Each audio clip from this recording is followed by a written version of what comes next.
मेरा नाम है मोहित और आपका स्वागत है हमारे यूट्यूब चैनल हिस्ट्री चैंपियन में। तो जैसा कि आप जानते हो, आपका जो पेपर होने वाला था कंप्यूटर फंडामेंटल का, जो बीए बीएससी बीकॉम का रेगुलर व नॉन कॉलेज वालों का जो पेपर हुआ है फर्स्ट सेमेस्टर का कंप्यूटर फंडामेंटल का, इस बार आपके सामने, जैसा कि पता, आपके सामने रेगुलर और नॉन कॉलेज का सेम ही पेपर हुआ आपके सामने। तो उसके आंसर की मैं आपके सामने लेकर आ गया हूँ। पहला प्रश्न है इससे पहले प्ले लिस्ट का लिंक डिस्क्रिप्शन में दे रहा हूँ, वहां से जाकर इस टॉपिक से संबंधित मैंने सारे वीडियो करा रखे हैं, वो जरूर से देख लेना भाई आप एक बार। Personal computer is a type of, तो पर्सनल कंप्यूटर किस प्रकार का कंप्यूटर जाना जाता है आपके सामने? मीन जो माइक्रो कंप्यूटर के नाम से जाना जाता है। किस कंप्यूटर के नाम से जाना जाता है भाई? Personal computer. अब पर्सनल कंप्यूटर कैसे होते हैं? जो आपके सामने जैसे लैपटॉप हो गया, है ना, जो आपके सीपीयू वाले लैपटॉप, पीसी कंप्यूटर हो गया, टैबलेट हो गया, ये आपके सामने सारे कौन से कंप्यूटर के उदाहरण है भाई? आपके सामने पर्सनल कंप्यूटर के उदाहरण है और इनको माइक्रो कंप्यूटर के नाम से जाना जाता है। तो ए नंबर प्रश्न का सही आंसर ऑप्शन नंबर बी होगा। अगले वाला क्या है? एन ऑपरेटिंग सिस्टम इज, तो ऑपरेटिंग सिस्टम आपके सामने क्या होता है? मैंने आपके सामने उदाहरण बताया था, दो प्रकार के आपके सामने जो होते हैं, सिस्टम सॉफ्टवेयर और एप्लीकेशन सॉफ्टवेयर।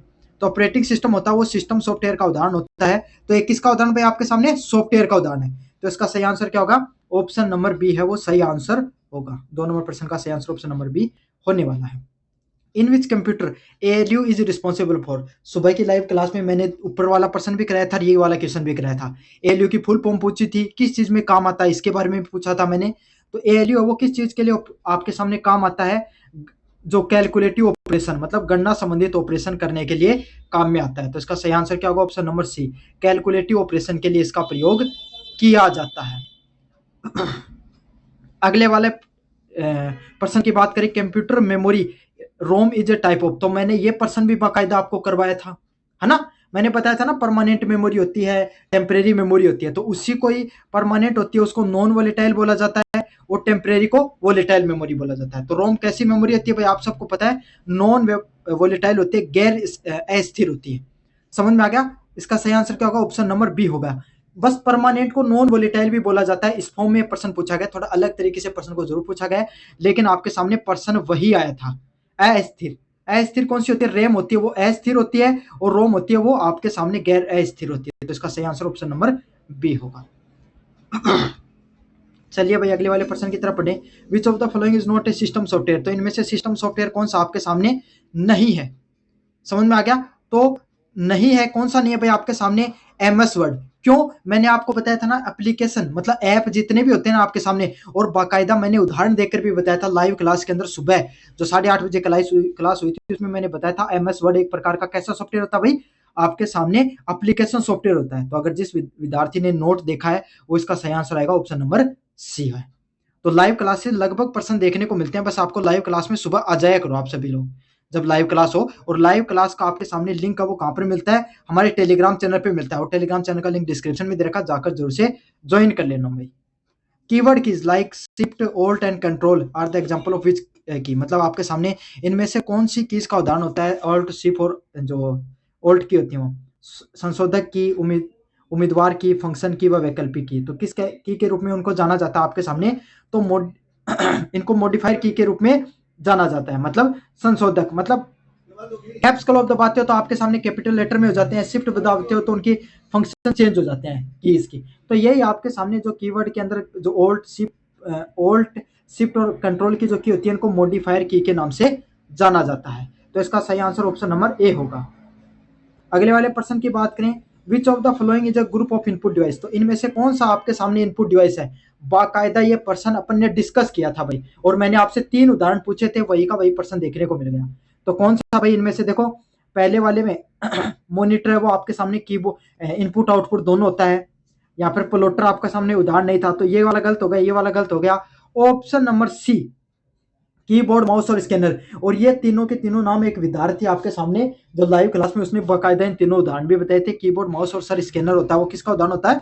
आपके सामने इनपुट डिवाइस का उदाहरण होता है। तो 7 नंबर प्रश्न का आंसर होगा सी। बस आप लाइव क्लास में आ जाए करो, सारे प्रश्न सेम टू सेम वहीं पर आते हैं। The difference between the memory and storage is, the memory is, तो मेमोरी कैसी होती है आपके सामने? मेमोरी होती है वोलेटाइल। मेमोरी कैसी होती है? वोलेटाइल होती है। और स्टोरेज कैसा होता है? Non volatile. देखो मेमोरी होती है ना, जैसे मेमोरी क्या हो गई आपके सामने आपने फोटो खोली, है ना, और फिर उसको हटा दिया फोटो वाले ऑप्शन को, तो वो मेमोरी थी, वो शॉर्ट टाइम के लिए थी। समझ में आ गया? 2+2 आपके सामने आप क्या कर रहे हो, सर्च कर, ऐड करवा रहे हो, तो कंप्यूटर के अंदर 2 जाएगा, अगला प्लस जाएगा, +2 जाएगा, तो ये भी मेमोरी के रूप में स्टोरेज रहते हैं। जैसे फंक्शन कंप्लीट हो गया वो मेमोरी उड़ जाती है। तो मेमोरी आपके सामने नॉन वोलेटाइल होती है मेमोरी सॉरी आपके सामने वोलेटाइल होती है, अस्थिर होती है, और स्टोरेज है वो हमेशा के लिए रहता है। कोई फोटो आपने खींच ली वो हमेशा के लिए रहेगी जब तक आप उसको डिलीट नहीं कर देते हो। Capture memory is located in, तो कैप्चर मेमोरी बाकायदा जो कैप्चा मेमोरी होती है आपके, cache memory, sorry captcha memory बोल दिया, कैश मेमोरी का बाकायदा मैंने पूछा था आपके सामने और सारे विद्यार्थियों ने इसका जवाब भी दिया था, मेन मेमोरी और सीपीयू को जोड़ने का काम करती है। बताओ सभी विद्यार्थी लाइव में प्रश्न कराया था नहीं कराया था कैश मेमोरी से संबंधित, ये क्या करती है आपके सामने, मेन मेमोरी और सीपीयू को जोड़ने का काम करती है। The main purpose of multi processing operating system, मतलब एक से अधिक आपके सामने जो मल्टी प्रोसेसिंग ऑपरेटिंग सिस्टम होते हैं उसका क्या काम होता है, क्या काम करता है भाई आपके सामने, ये increase the system reliability and speed, ये क्या करता है, सिस्टम की विश्वसनीयता को बढ़ाता है। भाई आपके सामने एक बात बताओ, अगर आपने ऐसे नहीं समझा, दो कंप्यूटर जुड़े हुए हैं तो ज्यादा काम करेंगे एक से, समझ में आ गया? तो पॉजिटिव आंसर देना था, तो इसमें क्या था, प्रोसेसरों की संख्या को कम करना, तो ये वाला प्रश्न कुछ सेट नहीं हो रहा था। विश्वसनीयता व गति बढ़ाने का काम करेगा। अगर आप थोड़ा बहुत भी दिमाग से करके आए हो तो ऑप्शन नंबर बी ही इसका सही आंसर आप करके आओगे। काफी विद्यार्थियों ने सी भी करके आएंगे, लेकिन इसका आंसर आप सही आंसर क्या होगा, ऑप्शन नंबर सी है वो होने वाला है। What is the major advantage of GUI over a command link interface, तो सीआईएल से आपके सामने जीयूआई का क्या फायदा होता है, तो क्या फायदा होता है आपके सामने इसका इसका फायदा आपके सामने ये देखने को मिलता है, इजियर इंटरेक्शन, मतलब आसानी से आप चीजों को समझ सकते हो। भाई एमएस वर्ड का इंटरेक्शन अलग होगा, यूट्यूब का अलग आइकन होगा, और कोई ऐप उसका अलग आइकन होगा, तो सबका अलग अलग आइकन होते हैं। यूजर को जैसा इंटरफेस पसंद आता है, क्यों अपन को पिक्चर देखना ज्यादा पसंद होता है इंसानों को, तो उसी प्रकार की चीजें देखने को मिलती है, इजियर इंटरेक्शन देखने को मिलता है। Which GUI features allow user to select an option from a list, तो इनमें से कौन सा ग्राफिकल यूजर इंटरफेस का जो फीचर होता है वो सेलेक्ट करने में मदद करता है, कौन सा करता है भाई, मेन्यू। ऑप्शन नंबर डी, कौन सा जीयूआई सुविधा उपयोगकर्ता को सूची बनाने की विकल्प चुनने का मदद करता है, तो मेन्यू करता है भाई आपके सामने। समझ में आ गया? कोई भी ऑप्शन लिस्ट में ऑप्शन चुनने का कहां पर मिलता है आपके सामने, मेन्यू में मिलता है। तो 12 नंबर प्रश्न का सही आंसर ऑप्शन नंबर डी होगा। An object in OPP is, OPP में क्या होता है आपके सामने,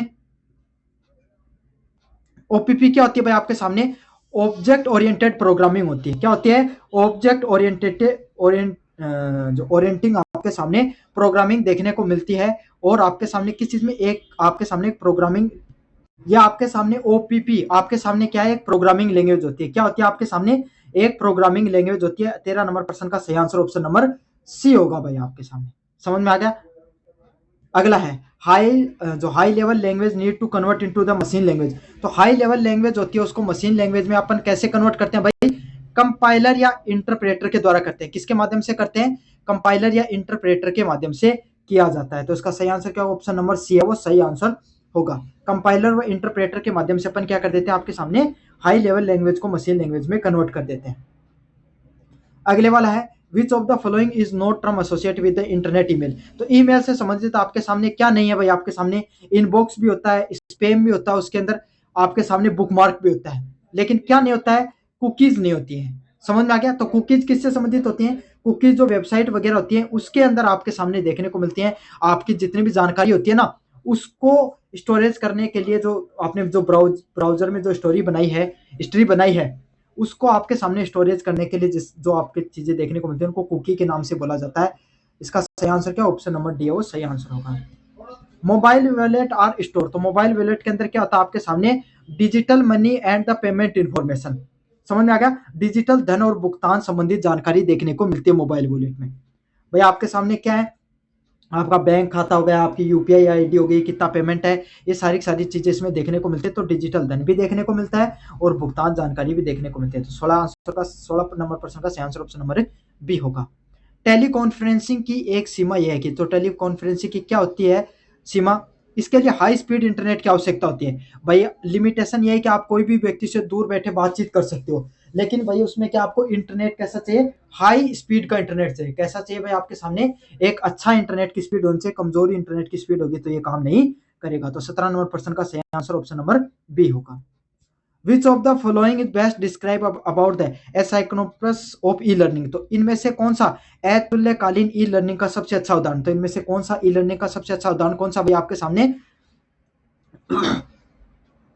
learning that occur at different time for participant, मतलब एक ही समय आपके सामने क्या कर सकता है, बहुत सारे बच्चों को पढ़ाया जा सकता है।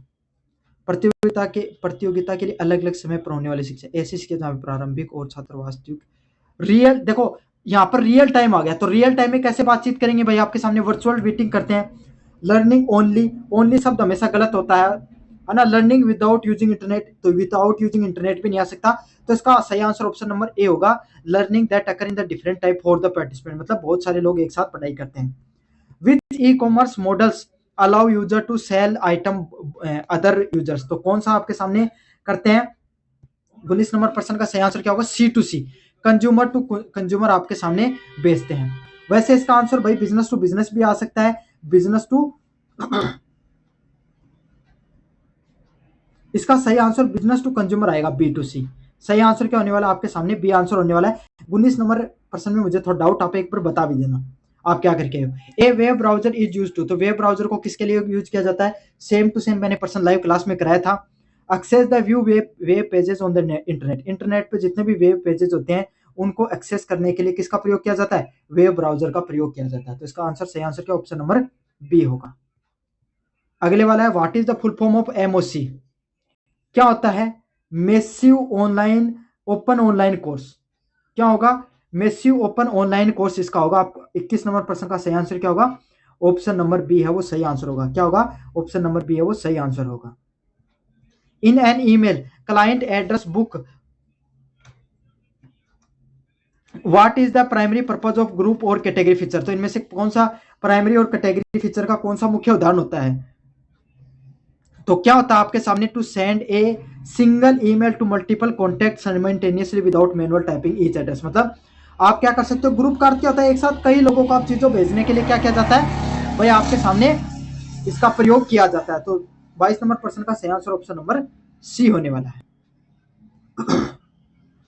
What are the primary purpose of creating an email account, तो ईमेल अकाउंट बनाने का एक प्राइमरी पर्पज क्या होता है भाई, to gain access to the unique electronic mail box for sending और रिसीविंग डिजिटल मैसेज। तो ये भी प्रश्न सभी विद्यार्थियों ने किया था, मैंने ईमेल के बारे में बताया था। आपके सामने क्या होता है, एक से अधिक लोगों को क्या कर सकते हो भाई, ईमेल को भेज सकते हो या रिसीव कर सकते हो। तो इसका सही आंसर क्या होगा, सही आंसर ऑप्शन नंबर बी होगा। In an email address university@gmail.com what is the part after the @.com, तो @ के बाद में जो जीमेल लिखा हुआ है ये क्या आपके सामने, तो क्या आपके सामने भाई, आपके सामने @gmail.com, gmail.com वो क्या आपके सामने एक डोमेन नेम है। समझ में आ गया, आपके सामने क्या है, डोमेन नेम है आपके सामने एक, इसको डोमेन नेम के नाम से जाना जाता है। समझ में आ गया, या एक मेल सर्वर के नाम से भी जान सकते हो आप। इसको किसके नाम से जाना जा सकता है भाई, आपके सामने में जो इसको मेल सर्वर के नाम से भी जाना जा सकता है, डोमेन नेम के नाम से भी जाना जा सकता है। तो आपके सामने इसका सही आंसर है ना भाई, इसका मेल सर्वर के नाम से हो सकता है, क्योंकि जीमेल भी लिखा हुआ है, .com तो आपके सामने डोमेन नेम होता है, लेकिन मेल सर्वर भी है, तो मैं इसका सही आंसर ऑप्शन नंबर बी मानूंगा। दोनों हो सकते हैं, लेकिन अब यूनिवर्सिटी क्या मानेगी उन पर निर्भर करता है, मेरे हिसाब से इसका मेल सर्वर होगा। अगला, when creating a password for your new email account you consider a best practice, तो आप क्या कर सकते हो भाई, किस प्रकार का बनाना चाहिए, तो स्ट्रॉन्ग पासवर्ड बनाना चाहिए। उसमें क्या होना चाहिए भाई, using combination of upper cast letters, lower cast letter, number और सिंबल। तो पासवर्ड के अंदर क्या होना चाहिए भाई, ऊपर जो अपर कास्ट लेटर होने चाहिए, लोअर कास्ट लेटर होने चाहिए, और आपके सामने नंबर और सिंबल सारी चीजें होनी चाहिए। During the sign up process, you often asked to provide an alternate email address और phone number. What is the main purpose? तो क्या मेन पर्पज होता है भाई आपके सामने, एक क्या पूछा जाता है कि आपको एक अल्टरनेटिव बैकअप मोबाइल नंबर और बैकअप ईमेल एड्रेस पूछा जाता है। क्यों पूछा जाता है, ताकि अकाउंट की रिकवरी की जा सके। अगर आप अपना पासवर्ड वगैरह भूल जाते हो तो अकाउंट वगैरह की रिकवरी के लिए ये पूछा जाता है। अगला है the address bar on a web browser when you type a website name also known as, तो किस नाम से जाना जाता है आपके सामने? ओमनी बॉक्स के नाम से जाना जाता है। किस नाम से जाना जाता है भाई इसको? ओमनी बॉक्स के नाम से जाना जाता है। अधिकतर बच्चों का ये प्रश्न गलत होगा, शायद कहीं पर ये प्रश्न नहीं दे रखा है, तो इसका सही आंसर क्या होगा? ऑप्शन नंबर ए होगा। समझ में आ गया? ओमनी बॉक्स के नाम से जाना जाता है। यूआरएल के नाम से जाना, यूआरएल बार, लोकेशन बार और ओमनी बॉक्स के नाम से इसको जानते हैं अपन भाई। ये जहां पर आप सर्च करते हो ना, ये यहाँ पर गूगल रखा रहता है, उसके ऊपर जो एक चौकोर सा बॉक्स होता है जिसपे आपने लिखते हो यूट्यूब, है ना, क्रोम खोलकर, तो उसी को ओमनी बॉक्स के नाम से जानते हैं। What are the role of cookies on internet? तो इंटरनेट पे कुकीज का क्या काम होता है भाई आपके सामने? इसका क्या काम होता है? It is a small piece of data sent from a website to store on the user computer by the web browser. मतलब कोई भी वेबसाइट के द्वारा कोई भी एक डाटा होता है, उसका छोटा सा टुकड़ा होता है जो वेब ब्राउजर में जो उपयोगकर्ता को कंप्यूटर में संग्रहित करता है। तो इसका सही आंसर ऑप्शन नंबर ए होगा। What are the primary purpose of digital signature? तो डिजिटल सिग्नेचर का क्या क्या होगा भाई? To verify the authentification, integrity and non repeating the digital message. तो मैंने आपको तो साफ साफ बताया था, ये पर्सन सुबह वाली लाइव क्लास में अपने किया था भाई, ऑथेंटिफिकेशन वगैरह बताने के लिए काम आता है। Which type of cryptography concept is use for the creation of digital signature? किस प्रकार की क्रिप्टोग्राफी का प्रयोग किया जाता है डिजिटल सिग्नेचर को आपके सामने बताने के लिए? किसका प्रयोग किया जाता है भाई आपके सामने? तो हाश फंक्शन है, उसका प्रयोग किया जाता है। काफी बच्चे इसका आपके सामने बच्चे हाश फंक्शन करके हैं, काफी सिनेटोग्राफी करके हैं, काफी बार कोड करके हैं, लेकिन इसका सही आंसर क्या होगा भाई आपके सामने? सिमेट्रिक की जो इंक्रिप्शन किया जाता है, की इंक्रिप्शन में आपके जो पासवर्ड है, आपका जो डिजिटल सिग्नेचर है, उसको क्या कर दिया जाता है भाई आपके सामने रखा जाता है। एक टू एक आपके सामने सारे सारे जो सही आंसर हो वही बताऊंगा, एक भी गलत नहीं देखने को मिलेंगे। Which activity a worm does execute in your computer? तो आपके सामने वॉर्म आपके कंप्यूटर में क्या कर देता है भाई? ये क्या करता है? It a standalone program that can self replicate and spread automatically. ये क्या कर देता है भाई? खुद को बार बार रेप्लिकेट करता रहता है, मतलब एक से जैसे वायरस बढ़ते रहते ना, ये अपने आप को बढ़ाता रहता है और क्या होता है, आगे से आगे बढ़ता रहता है। तो 21 नंबर प्रश्न का सही आंसर ऑप्शन नंबर डी होगा। What is cyber crime? ये पर्सन सुबह वाली लाइव क्लास में किया था। Any crime that involve a computer and a network. तो कोई कंप्यूटर और एक नेटवर्क के बीच में कोई भी क्राइम देखने को मिले, उसको क्या कहा जाता है? साइबर क्राइम के नाम से जाना जाता है। अगले वाला प्रश्न, किसी व्यक्ति को फर्जी ईमेल के जरिए पासवर्ड या इनक्रिप्ट कार्ड को जानकारी देने को उकसाने को क्या कहा जाता है भाई आपके सामने? ये बाकायदा मैंने बताया था। फिशिंग क्या होता है भाई? कोई की पासवर्ड वगैरह या कोई की जानकारी चुरा ली जाती है, उसको फिशिंग के नाम से जाना जाता है। तो इसका सही आंसर ऑप्शन नंबर ए होगा। चलिए, निम्नलिखित में से कौन सी अपधारा आईआईटी संशोधन नियम 2008 के अंतर्गत नहीं है? तो कौन सी नहीं है आपके सामने? धारा नंबर 68 आपके सामने कोई भी पार्ट से संबंधित नहीं है। Win on which of the following portal one can report the cyber crime? तो साइबर क्राइम से संबंधित आपके सामने कौन सा पोर्टल होता है आपके सामने? कहां पर कर सकते हो? https://cybercrime.gov.in आपके सामने इसकी क्या है? सही आपके सामने जो इसकी क्या है भाई आपके सामने पोर्टल है, cybercrime.government.in आपके सामने सही पोर्टल है भाई।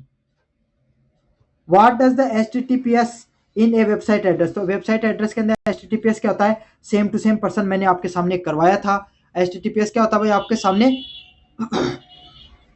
इसका सही आंसर क्या होगा? To connection between the browser and the website is encrypted and secure. मैंने क्या बताया था? सिक्योर शब्द जहां पर देखने को मिले वही करके आओगे आपके सामने। तो इसका सही आंसर ऑप्शन नंबर बी होगा। What is cyber bullying? Cyber bullying क्या होता है?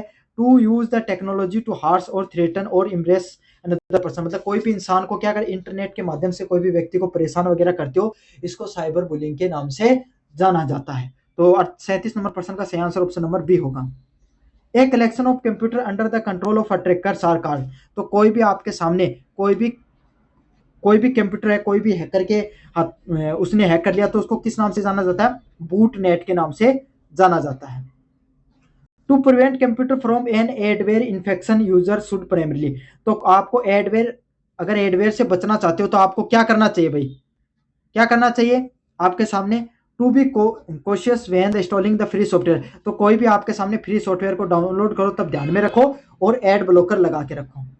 The full form of DOs क्या थी आपके सामने? डिनायल ऑफ सर्विसेज के नाम से। क्या भाई आपके सामने डिस्ट्रीब्यूटेड डिनाइल ऑफ सर्विसेज के नाम से इसका सही आंसर ऑप्शन नंबर सी होगा। ये बाकायदा करवाया था मैंने, लेकिन अपने डीओस की देखी थी, डीडीओस की नहीं देखी थी। तो क्या होगा, डिस्ट्रीब्यूटेड डिनाइल ऑफ सर्विसेज जिसका सही आंसर होगा 40 नंबर पर्सन का सी आंसर होगा। काफी ठीक ठाक पेपर आया। अब मुझे बता देना कितने पर्सन, अभी तक 40% मैंने करा दी, कितने पर्सन सही है। Which fundamental right is granted by the patent, patent से आपका क्या फंडामेंटल राइट मिलता है? To right to prevent other from making, selling and importing the invention without permission. कोई भी परमिशन लिए बिना, कोई भी व्यक्ति की परमिशन लिए बिना अगर जिसने वो चीज बनाई है, आप कोई चीज को बेच नहीं सकते, सेल नहीं कर सकते। इसका सही आंसर ऑप्शन नंबर बी होगा। Which of the following is the type of spyware display on the unwanted advertisement, तो अनवांटेड एडवर्टाइजमेंट में कौन सा आपके सामने जो स्पाईवेयर दिखाई देता है? तो 42 नंबर पर्सन का सही आंसर क्या होगा? ऑप्शन नंबर वी होगा, एडवेयर है वो इसका सही आंसर होगा। क्या होगा? एडवेयर है वो दिखाई देता है आपके सामने, एड है वो एडवर्टाइजमेंट से संबंधित कौन सा होता है? एडवेयर होता है।